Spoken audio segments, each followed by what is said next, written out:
recording? Yeah, so should we I guess we should just start it by saying I'm Tom and you're David. That's true. And we just watched Winchester. Yes, we did. This spirit has a power we've not seen before.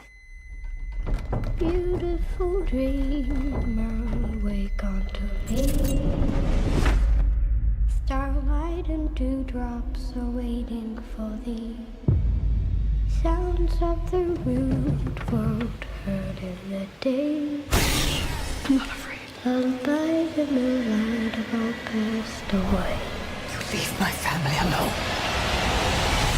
If you're not familiar, Winchester is a movie about the famous Winchester House, which is a real place in San Jose, California, that is famous for being just like a crazy labyrinth of rooms and hallways and stuff that don't make sense. Like, right. It was built as like a gigantic puzzle box. It's a pretty awesome. It's pretty landmark. sweet. Yeah, I've not been there physically, but and it has tons of ghost stories about it because Oh, the premise is that what's her name, Sarah Winchester. Sarah Winchester. She had a séance, and the psychic told her that her husband from beyond the grave said that the ghosts that were killed by the Winchester rifle were very upset. Terrible psychic. Is this real life? That's real life. That's real what life. happened. Okay. And she built this house as a maze to keep the ghosts out, I believe. I don't think it's what's in the premise of this movie. Yeah, I remember them the house was supposed to confuse the ghosts. Yeah. Or trap the ghosts. I think so. I heard she slept in different rooms every night. Yeah, to make it difficult for the ghosts to pin down her location. So yeah, that's what this horror movie is based off of, and it's kind of right away. I was excited that they were making this. It's Helen Mirren. It's Helen Mirren as Sarah Winchester in a movie that really she has no business being in. I think a lot of the cast, I was like, why are you here? I think this movie had a lot of appeal on paper because it's a premise. It's a famous house. Yeah, it's a premise that I could see see working out, but I feel like this was sold as like the next Conjuring or something. Yeah. Which is a bad way to sell this. I feel like there's the better movie that was hiding within this movie, and you got to see it in a few scenes. The basic premise is Sarah Winchester is about to lose control of the Winchester company because her shareholders have concerns. Yeah. They have some concerns. Making a ghost maze. Yeah. Yeah. Just day in, day out. So they hire a psychiatrist played by Jason Clarke, who is just high. He is super high. He's not even mixing the laudanum in water like you're supposed to. He's just shooting that shit straight down his throat, just squirreling it right down his gullet. Just nailing, I think, prostitutes. There were like 3 prostitutes. Yeah. In that opening scene where we see him lounging in his estate in San Francisco, just hanging out with 3 prostitutes. Yeah, he was just doing drugs with them. Yeah, and then talking to them about psychiatry. Yeah. And the mind's power over the body, and how fear is an illusion. It was very weird. Yeah. But anyway, so Jason Clarke is the psychiatrist they pick to go out to stay in the Winchester house to do an evaluation of Sarah Winchester. And of course, the ghosts are real. It's haunted as shit. Yeah, it's pretty haunted. The first ghost he encounters is I believe a hillbilly boy. A guy holding a gut-shot boy holding a pitchfork, just smiling like it's his birthday. Follow up on that. We never come back to that ghost. Yeah. Never see that son of a bitch again. Yeah. And then there was also the Goblin Child ghost that was hiding in one of the closets. I don't even remember that. It's when he goes to spy on Sarah Winchester because he's forbidden from entering the West Wing. Oh, right. Much like Beauty and the Beast. Yeah. He can't enter the West Wing of the house. He goes in there anyway and sees her. Actually, he doesn't see her doing spirit writing at this point, but he sees that later. He just sees her taking her dead child's lock of hair out of her safe. Yeah, she has it's like a giant butter dish with a dead child full of dead child hair that she makes out with every night. She's got to give it a little smooch. Yeah. And he hides in this closet, this weird little closet, and there's a weird little scurrying rat boy in there, a rat ghost boy. That's what that was. Okay. Yeah. Anyway, it just kind of, there's no scare in the movie that's not a jump scare. There's general, Yes. like, overall kind of creepiness just because the Winchester house is a cool location, and it's like...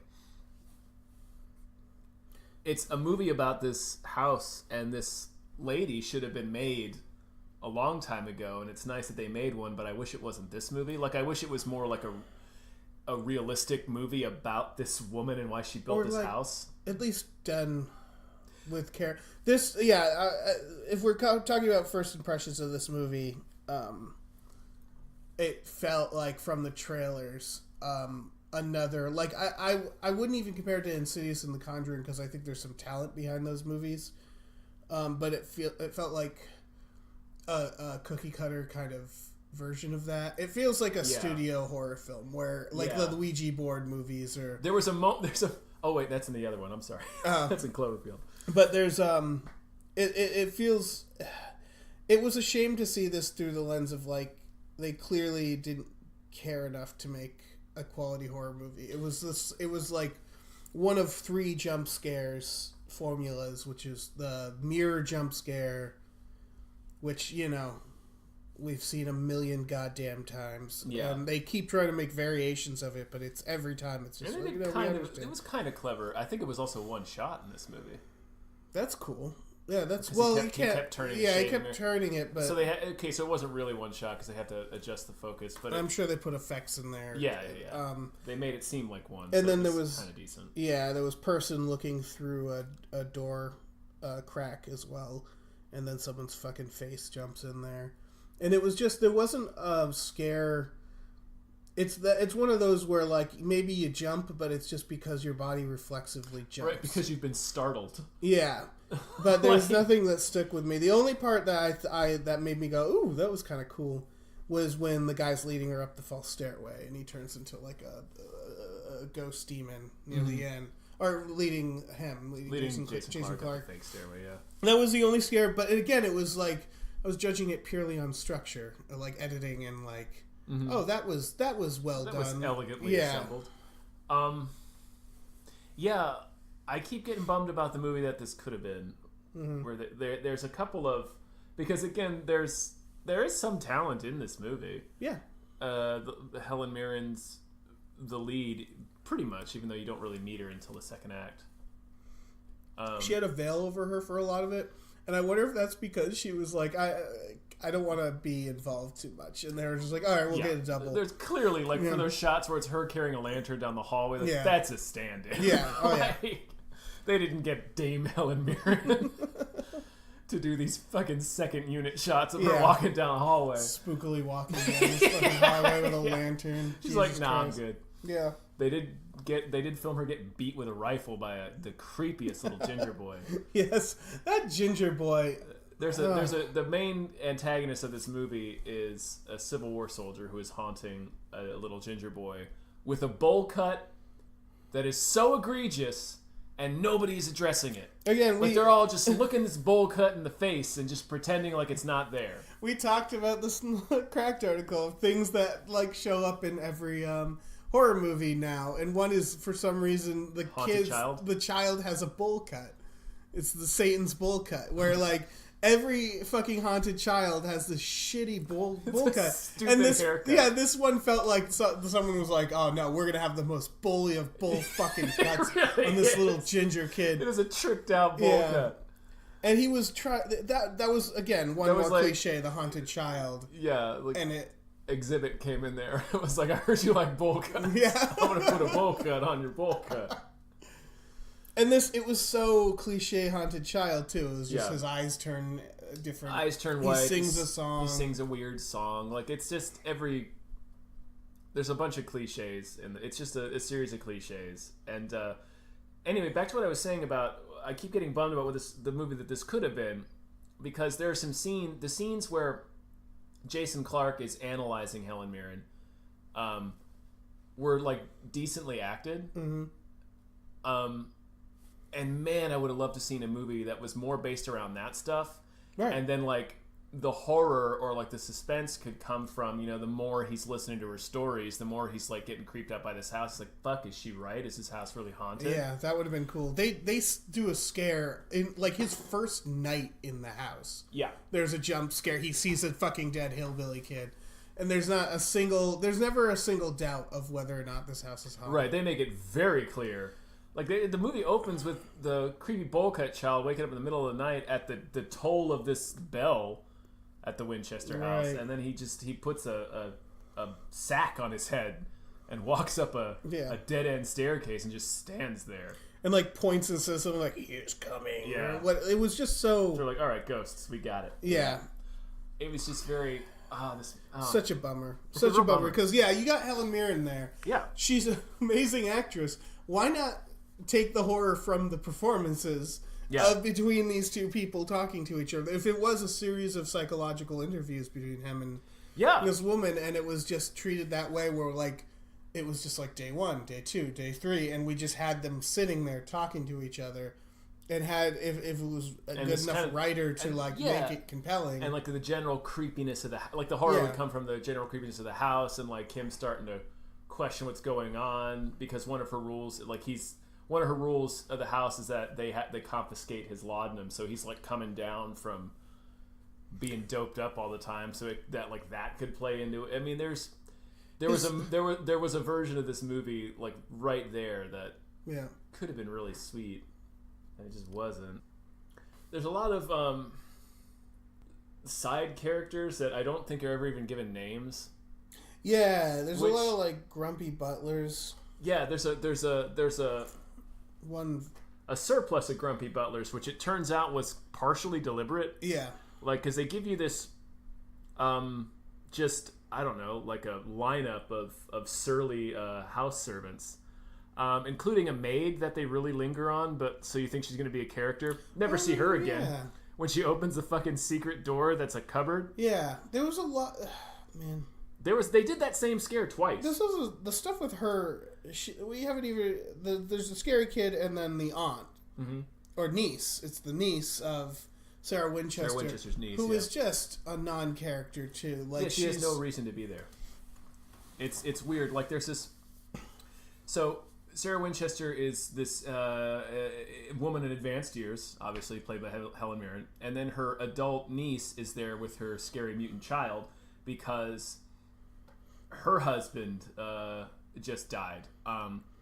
Was consumed by the drink. Right. Which a lot of people's spouses are dead. Yeah. There's a cavalcade of dead spouses. Yeah, because Jason Clarke's wife is dead tragically. Mm-hmm. The niece's husband is dead tragically. Sarah Winchester's husband and infant child. And it's just remember little baby hair smooch. Right. It's just like if that would have worked if they were talking about grief more, or there was like they were trying to do something about grief, like they tried to give the characters an arc, but again it wasn't a good enough movie.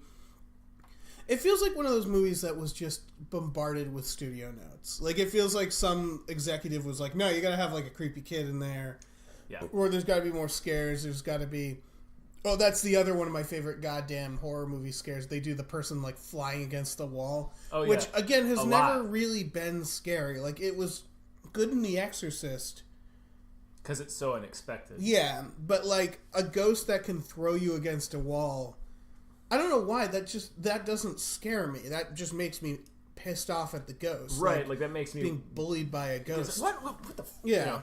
You motherfucker! Or like the person being suddenly yanked. Like I'm so sick of those scares. Yeah, because you see them a mile away and they're not. Yeah, and they do it like 5 times in this movie. All right, so they had the adult niece who is there for no reason, and here's the first big wrinkle in this movie comes from Sarah Winchester reveals that she's built this house.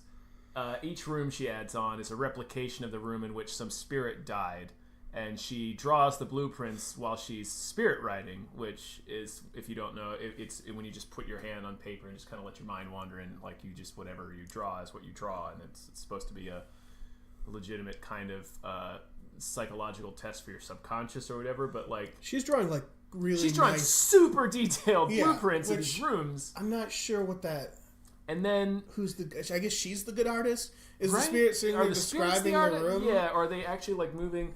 They make it seem like it's both, because there's a second night when Jason Clarke sneaks into the West Wing and he espies her through a crack in the door, doing the spirit writing. So it's looking like her hand's possessed, but she's also like, her head's going back and forth. She's going like, oh yes, oh, like she's offering like critiques, right? And then the fucking ghost sticks his head in there. Yeah. So the ghost is just standing in the room with her. Yeah, just telling her like, oh yeah, there should be like a bunch of like cabinets, like really a lot of furniture, oak. Right. I don't know why the ghost. And I don't know what the all right. Just breaking down the process of what she's doing with these ghosts. She's having them. They're haunting the house already. Right.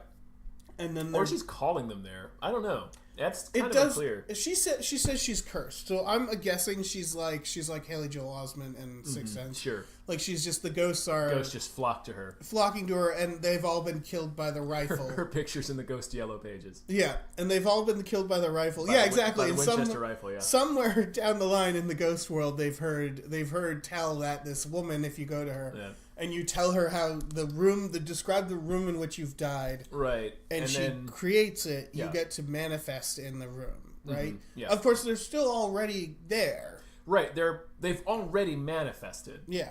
So I don't understand why they need the room to manifest. And anyway, so she goes in there. She'll go into the room to converse with the ghosts and try to give them peace. And then she's like, but there's some that are too angry. They don't want to let go. So we board those rooms up and keep them in there until they're ready to move on. Really seems like she's fucking over those ghosts. Oh, yeah. So her whole purpose for doing this is to try to atone for all the lives that have been lost to the Winchester repeating rifle. And she believes her family's cursed because a lot of them die tragically under weird circumstances. And her niece's husband has just died after drinking himself to death, which she also attributes to the Winchester curse. So she brings her niece and her young child to her haunted home full of the ghosts that are trying to kill her family, she believes. That's not smart. Like, that's the first main wrinkle in this movie. Yeah, that's not It's like, very why smart. the fuck did you bring them here? Because the kid immediately gets possessed. He walked into a haunted house wearing a bowl cut. Right. Like, that's... Yeah, that's he's asking for it. Right, that's like... Yeah, and then there's a point where like Jason skipping Clarke... in front of an unmarked panel van with a giant lollipop and corduroy overalls. Like, Exactly. you're asking for it at that point.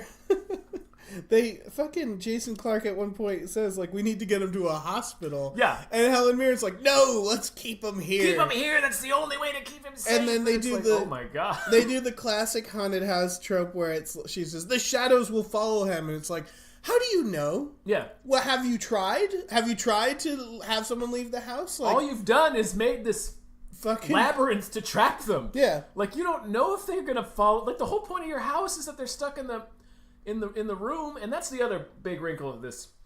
Is the movie's big twist is that the ghost, the main evil ghost that's the antagonist, the Civil War soldier, has been masquerading as one of the surly servants. He's been masquerading as a butler the entire film. We've seen him, and that's what I wanted to talk about. Is this is the moment that a movie falls apart, especially a ghost movie, where like where the rules get so elaborate that it's stupid and silly.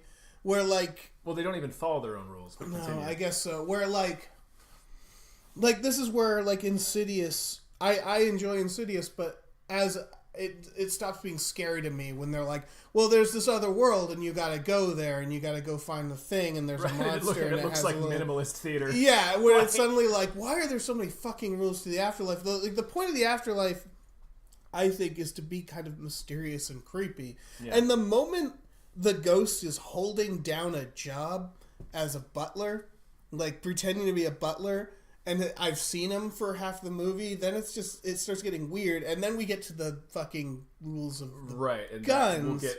We'll get there. I just wanted to talk about this ghost butler for a second.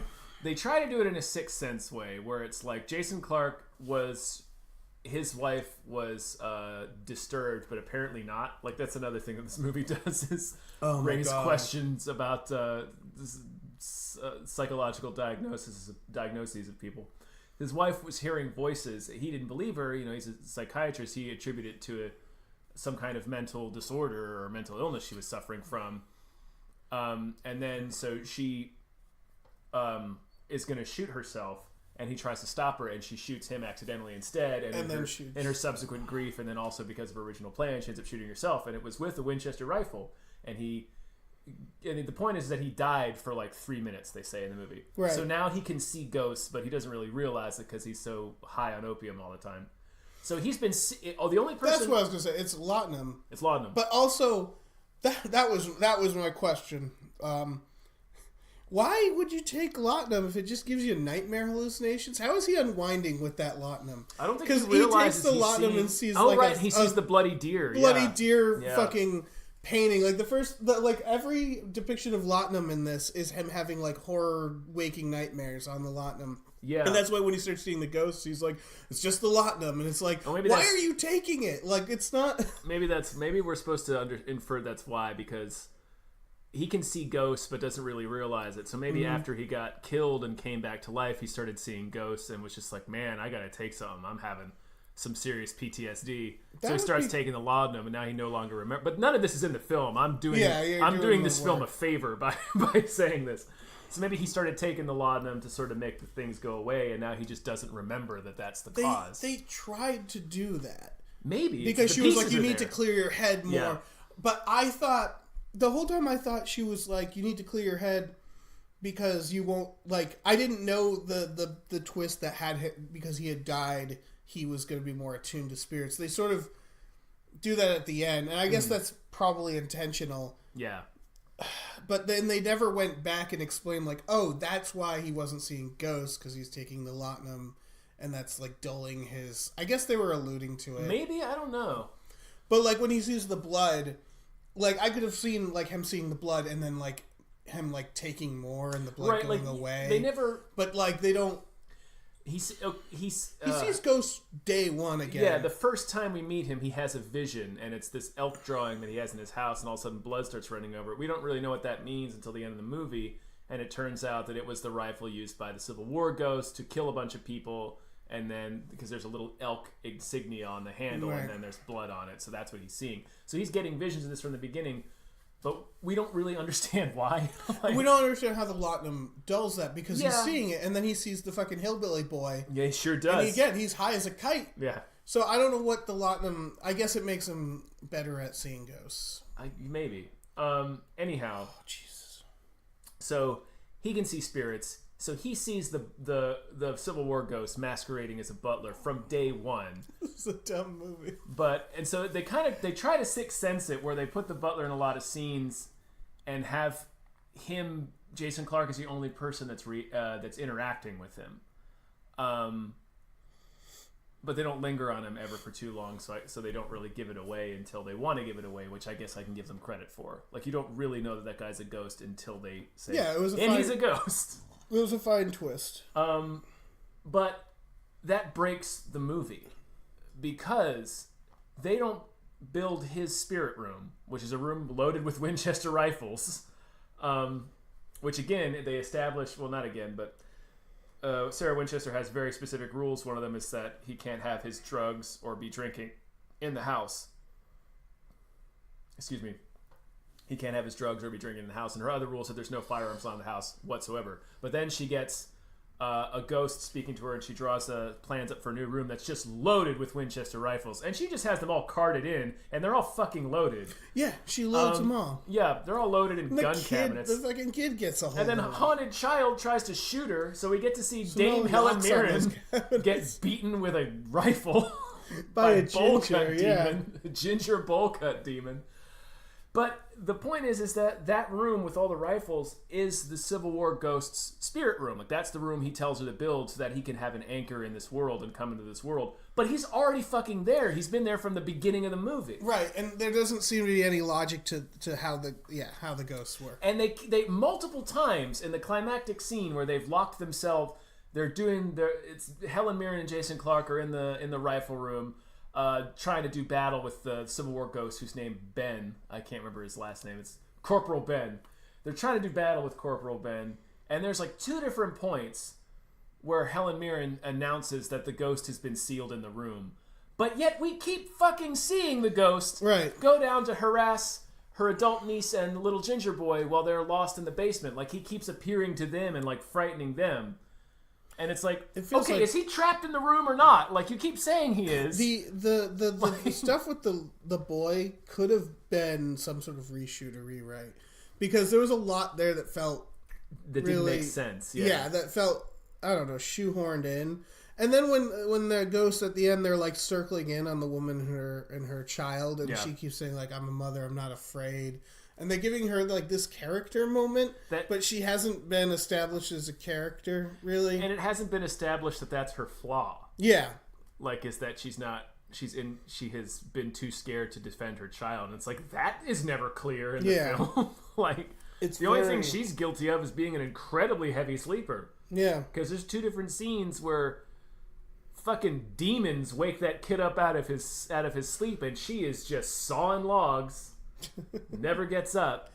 And so, okay, I want to get to the guns. Oh yeah, we have to get to the guns because there's two. I think there's two, maybe more moments where they're being haunted, and like one of Helen Mirren's like bodyguard construction worker, like when they know it's a ghost, and he picks up a gun and he's like pointing it around like he's gonna shoot the ghost. Right, he's covering them as Helen Mirren and Jason Clarke are walking into the gun room. Yeah. To confront the Corporal Ben ghost. And then later he's like coming up behind him with a gun, like checking the corners and stuff. It's like you gonna shoot the ghost? Right, and it would seem so stupid. And then Jason Clarke later does the same thing. Yeah. Holds up a gun. And again, same thought. Like, why do these people keep trying to shoot the ghost? And the revelation is they shoot the ghost. They shoot him. That's how they kill the ghost. First, they attempt to shoot it, and it doesn't work because, of course, it doesn't. But there's the part where Helen Mirren's like, "Did you get it?" And he's like, "The bullets went through." And it's a ghost. He seems surprised. Yeah. He's like, "They went right through." He's a fucking spirit, man. Yeah. What did you think was going to happen? Yeah, I get the idea that since the Winchester rifle is like a theme throughout this, the idea that the Winchester rifle will then like break a curse or something.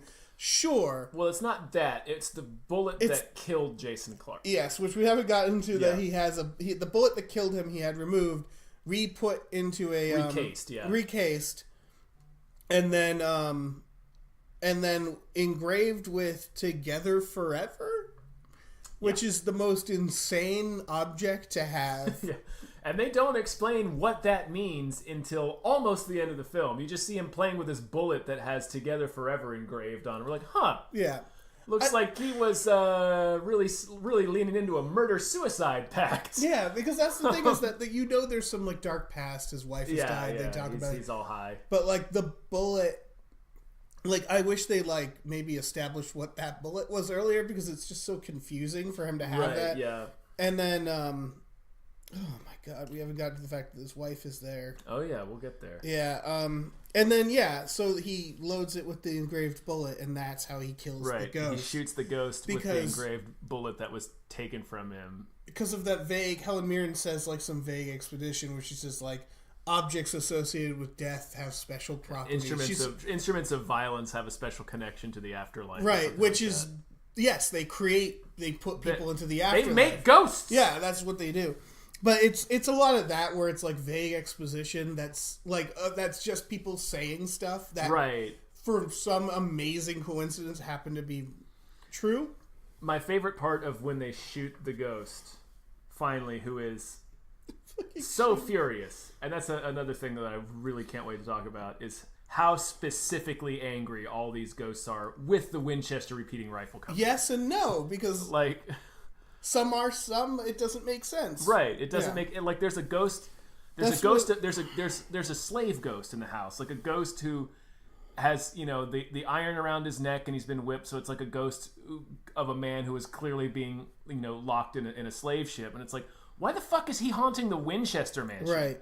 Like, you would think that for that man, the Winchester mansion would be like 18th down his haunting list at least, or something. This is my guess. But okay. Real quick.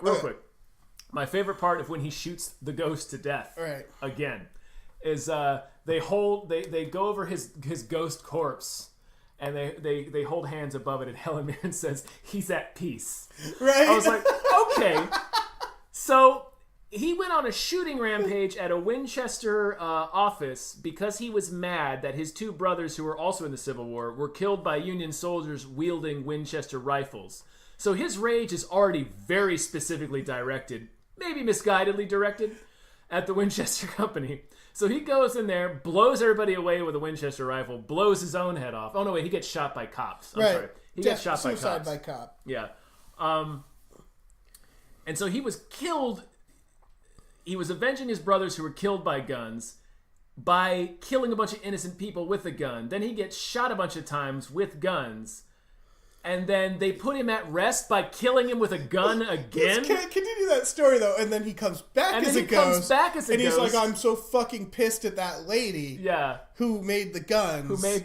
And then she shoots him, which he probably is thinking as a ghost, like, how did I get shot? Yes, like, what? What is the fucking on?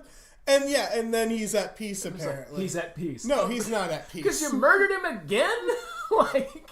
It'd be great. Why would he be at peace? I wanted them to like rob him too, because it's just again shooting a ghost is such a dumb fucking thing. They're holding hands above his body like he's at peace, and they start going through. Going through his shit. His wallet. Take his ghost wallet. All right, so the ghost. I want to also point out that they shoot the ghost after he makes all the CGI guns levitate in the room. Yeah. Which, again, not sure why they thought that would be scary. Oh, they would do a weird Jedi thing, too. Yeah. Where he gets behind one of the guns and then vanishes. So then there's a bunch of floating guns, and Jason Clarke doesn't know which one is actually being wielded by him. And then he closes his eyes and hears his dead wife's voice, and she says, "See the truth." Right. Which is not something that has been said at all in the film. And then he opens his eyes... And there's still nothing there. And then the ghost... And then he appears behind a gun. Yeah. And so it's like, oh, we'll shoot that one. The guy that just decided to rematerialize. When they were making that scene, like, was someone describing, like, okay, and then all the guns and glass will flow. It's cool, we'll CGI it. And then it'll be like which gun is being held by the ghost, and the other person's like, oh yeah, that's real scary stuff. That's real creepy. I mean, like, did they think they were making a horror movie at that point? That part, like, it doesn't even attempt to be scary at that point. It's just a matter of defeating the ghost. But like, that could have worked had that been set up at all in the movie. It was just such a silly looking scene. Though. Yeah. Like, it just looked bad. Plus he put the sack back over. Like, he had the Jason Voorhees potato sack. The reason Demon Ginger Child was walking around wearing a potato sack over his head is because that's what Corporal Ben put on his head to go murder everybody at the Winchester office. So, in this climactic scene, he puts the sack over his head. So, yeah, they're like... It just looks dumb. It's a guy with a fucking bag on his head. He can't see... There's no eye holes. No, there's no eye holes. And sure, you can give it to him because he's a ghost. Maybe he can see through it. But like when they do the flashback of him murdering the people at the office, no eye holes there either. Yeah. And he crosses the street. I think the premise is those sacks are like thin enough that you see, like... I don't know. But again, why is he wearing the sack? Because he's not hiding his identity. No, he's not. He immediately takes it off and starts singing a creepy-ass song for the explicit purpose of having the child later on be able to sing a creepy-ass song. Right, and he's taking revenge for his brothers. He knows why he's going in there. The sack has there's no reason for the sack. If anything, it like de-emphasizes his point. With that in mind, I was going to say Jason Voorhees' sack also doesn't have much of a purpose. Doesn't need to hide his identity. Right. The killer just likes to wear a sack. They just like to wear things. Well, no, he's covering up his disfigurement. I guess that's true. Maybe he's sensitive about that. Yeah, but this guy, no real reason for the sack. It's very weird. We should talk about the dead wife. Yeah, and yeah, about so the ghost that this was my theory. So you're talking about the fact that the ghosts don't they established that the ghosts there have a very specific anger at the Winchester rifle, which is what I believe the psychic told her in real life. And then we see the slave ghost who you'd think would be very angry at a lot of different things. Here's my thought is maybe when you die, you go into like a lobby and they're like, hey, welcome to the afterlife. You have like 5 hauntings available. Right. And like an amount of hauntings depending on how, what you did in life. And so you just go down the list and you see what's available. And right. These people are like, oh, the rifles. Yeah, sure. I got shot with the rifle. Yeah, I'll hunt that. So you're saying like, it's sort of like when you're going to sue a big company and you hire a lawyer, and it's like, okay, there's actually a line of people you can sue. Yeah, exactly. You can sue the company, you can sue the CEO, you can sue the CFO, you can sue this regional manager, you can sue that regional manager's employee. So maybe they were just going down the line, and they got to the rifle, and they're like, well, fuck it, I got one haunting left, I got nothing else to use. Exactly, I'll haunt the rifle. I might as well haunt this lady. Fuck it. Why not? That's my best guess, because the revelation... Pretty good guess. Yeah. The revelation that they really call their shots, because there's the part right when he shows up, he's like asking about the rooms, and then the butler or whoever is just like, why like that garden over there? See the garden? And it's like this very direct, like, look at the garden. Mm-hmm. And so it's like, okay, the garden is something. And then he hears a woman crying from the garden. Mm-hmm. And then a little ghost finger comes out to goose him? There's tubes in the house that you speak into that take you to rooms. Yeah. Like, and he hears crying for one and turns his ear. And I was going to turn to you in the theater and joke, like, what if a little finger came out and went, boop? And then that's what fucking happens. And then a little finger starts to come out. A little claw. Give him a little wet willy. Yeah. My favorite part about that was it's just tubes, right? It's metal tubes. Right, yeah. So you know how you can talk into an air vent and you can sort of hear it in wherever that air vent comes out of? It's just that with like rooms labeled over each little tube hole, and Jason Clarke sees that, and the niece is like, oh yeah, you can use it's a communication device. You can use that to talk to any room in the house. And he's like, oh, that's pretty clever. And she's like, you'll find all of my aunt's inventions are state of the art. I'm like, state of the art? They're fucking tubes. It's also that's a lucky it's invention. It's clever, but it's not like state of the art. I don't know if it's clever. I think she was like, what if we had an intercom system, some way, well, we just put a bunch of tubes, and then that just worked, because that's such a dumb idea. Yeah, it wouldn't, I don't know. It's like the two tomato cans with string. I mean, I don't know. It works. I'm sure it works. I'm sure that was based off of... Anyway, so the greenhouse. Yeah, and then he keeps trying to go into the greenhouse garden room. For reasons that are not clear. Yeah. The first night it's clear, because he hears a woman crying through the thing, and he's like, well, I'm going to see if I can get in that greenhouse, and it's locked. He's like, well, can't get in that greenhouse. And it's revealed then, finally, that the greenhouse is the room that his wife died in, which it should freak him out a lot more. I guess because he's only seen it on the outside, he doesn't recognize it as much. I guess so, yeah. And there's the revelation that one of the Winchester ghosts is his wife, which is like... I was starting to think of the movie 13 Ghosts. Yeah, one of the ghosts is Tony Shalhoub. Yeah, which that at least made sense. This was like... Because, the idea is Helen Mirren specifically hired him. Right, she picked him specifically because, like, oh, he can see ghosts, and also his wife is haunting me. Yeah, and it sounded like they say something like that. They say something like that room's going to be torn down soon. Like, so that's one of the ghosts. She's a ghost therapist, basically. Yeah. And, like, that's one of the ghosts who's, like, nearing the end of her therapy. Mm-hmm. And I don't know why. She's about to graduate the program. Exactly. But here's the thing. If someone like had a traumatic event involving a person, and then you were helping them through it, and they were almost done with their therapy, you wouldn't bring that person suddenly. No, that's weird. Like that, like she could have triggered that ghost. Like that seemed really fucked up. It seems like she kind of did. Yeah. Because the first thing that happens when Jason Clarke finally gets into the garden house is his wife's ghost reenacts her suicide. You're right. And her accidentally killing him for 3 minutes. I don't see what the therapeutic value for ghosts. And then after she reenacts it, then she comes to him and says, you need to let go of the past. Right. You need to let go of your guilt. It's like, you just killed me again. And yourself. Right. What was the purpose of that? I think they were just trying to give him an arc. Yeah, it was weird. And tie it together. I guess that was one of my biggest problems with this movie is story-wise, they almost tried to do too much. Yeah, there was... Because then they give, like, Helen Mirren a thing with her baby at the end. Yeah, she lets it go in the wind. But she's never being haunted by her baby. But she's letting go of she's guilt. not letting go of the guilt because they say, like, at the end of it, she spends 22 more years... in the house, yeah. Endlessly building rooms for ghosts in her house. So it feels like they were just... And then they were like, okay, so he gets shot, and now he becomes a ghost seer. And his wife makes the bullet, and it's a magic bullet that can shoot the ghosts. And his wife... tells him to use his Jedi vision and and that's why and the Helen Mirren brought him there to help him like with his fucking dead wife in the weird garden room. Like, it just, why can't he just be like a guy coming to evaluate her, and a bunch of crazy shit happens? Like, they and also, why would a woman suffering from what appears to have been schizophrenia, because she says she was hearing voices, or some kind of psychosis, anyway, I'm not a doctor, who committed suicide, clearly blames her husband, was upset with her husband enough to kill herself over the anguish of him not believing her. Why would she haunt the makers of the Winchester rifle? Mm-hmm. Again, it's on that. It's just the list. Yeah, it was she got to like her 9th haunting. Yeah. It was like, well, shit.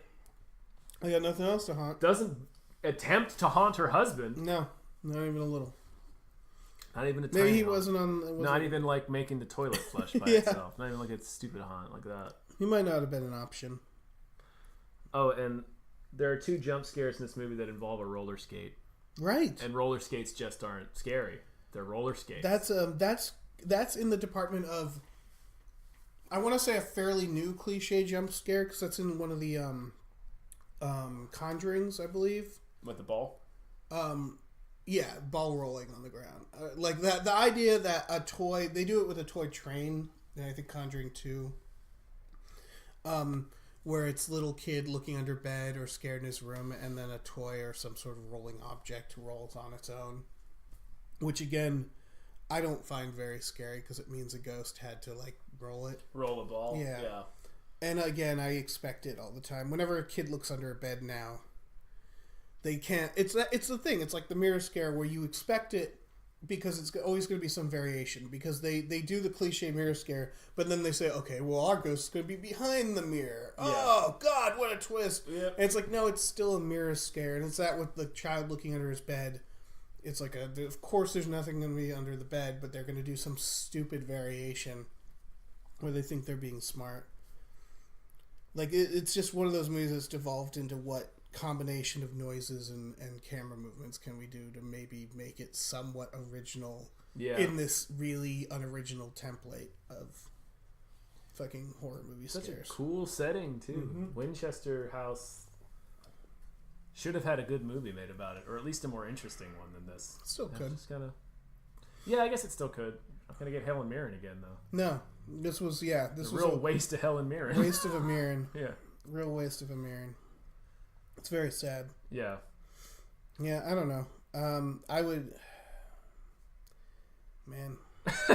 We saw it in an empty theater, too. Yeah. Like, I don't feel... That's the thing. I'm not angry at this movie because, to be honest, like, if someone says, how's Winchester? I'd be like, go rent it. It's fine. Yeah, rent it for $3. You maybe do something while it's on. Like, don't don't give the movie your full attention. There was one other person in the theater with us when we saw it, and it was an older gentleman. An old man, and he walked out of the film. Yep. He walked out of the film like 20 minutes before it was over, too. So he hung in there for a long time. Yeah, he didn't even walk out angrily. He walked out like, I got stuff to do. Right. Yeah. I'm not gonna be around much longer. Yeah. I need to live my life. I'm not watching these precious grains that remain in my hourglass. Yeah. I'm not gonna watch them trickle down for this movie. Yeah. It wasn't laughably bad, but it wasn't... It was just like, it was just so rote. Yeah. That it was like, I mean, the performances in some of the scenes were good enough. Yeah. Where it was like, I mean, it wasn't like offensively bad. It was just unremarkable. Yeah. Very rote film, very cliched. Every horror movie cliche you have in a PG-13 horror movie. Right, it's the PG-13 horror movie. It's PG-13 horror movie, yeah. I'm not going to take any risks. Nope. There's still good horror out there, but it's just, my God. Mainstream. This